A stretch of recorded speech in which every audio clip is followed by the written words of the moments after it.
alto, viu? Para todo mundo ouvir. Caso eu tô lá na esquina, você pode dar o grito. Hoje vai.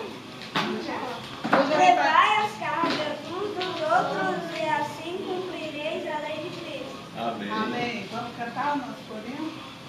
O coração da menina e do menino que tem Jesus é diferente. O coração da menina e do menino que tem Jesus é diferente.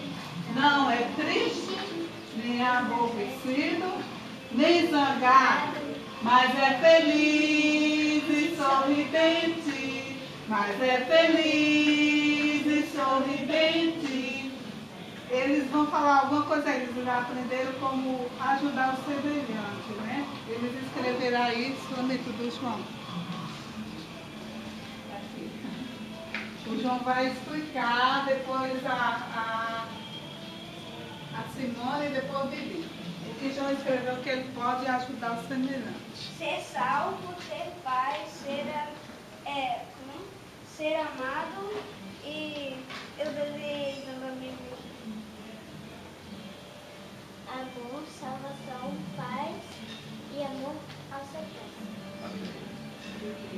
Amor ao próximo, salva, paz e presente. Amém. E Ah, eu pronto, amém. Agora quem vai orar é João, agradecendo a Deus. Ele não Vai orar, não. João, ore aí, João, agradecendo. Vamos fechar os olhinhos. Nosso papai do céu, obrigado pela nossa comida, obrigado pela nossa vida. Salva todos nós. Amém. Amém.